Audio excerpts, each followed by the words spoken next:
Mochi ice cream, a Japanese dessert that combines chewy rice cake and ice cream. Today I'll be making mochi ice cream in the easiest, quickest way possible, praying for minimal fails. Good luck to all. First step is the shaping of the ice cream balls. Ice cream balls can be placed in cupcake liner or egg carton to help keep the ball shape. For the egg carton, line it with plastic wrap. By using the cookie scoop or a large spoon, scoop the ice cream into small balls.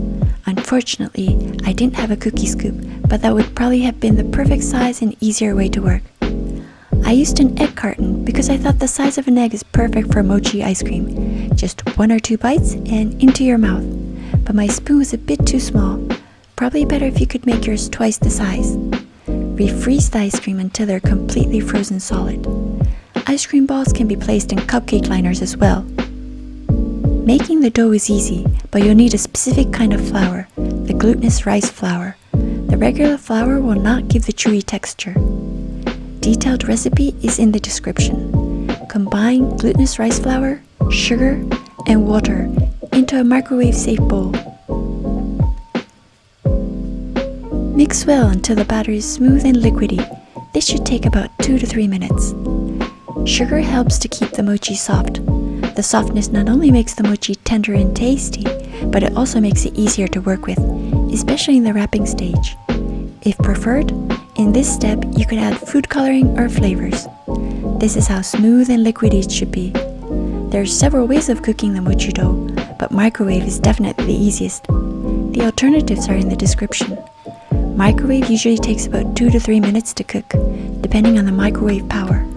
Stir the dough halfway and check its progress. For my microwave of 800 watts, with a recipe of 50 grams flour, I microwaved once for 2 minutes and it was basically done. This is how stretchy and sticky it should be.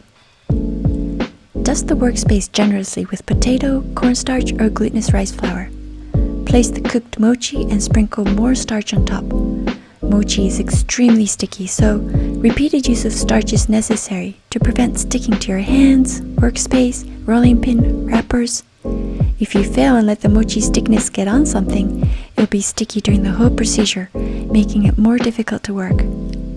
Spread the mochi into a very thin layer using a rolling pin, less than 1/4 of an inch or 3 to 5 millimeter thickness. Okay, it's a sad shape. Let the mochi cool for 15 to 30 minutes in room temperature or in the fridge. Once cooled, cut into square or circle mochi wrappers with a cookie cutter or a glass. To separate the mochi wrappers, place a plastic wrap, then place the mochi on top. Then another layer of plastic wrap, and then the mochi again, and repeat. Just make sure the size of the mochi is bigger than the ice cream ball. Now, the more difficult step, wrapping of the ice cream. Dust off excess starch from the mochi wrapper. Take out just 1 ice cream ball from the freezer to avoid the melting and place it on top of the mochi wrapper. Take the corners of the mochi wrapper and bring it together to wrap the ice cream ball.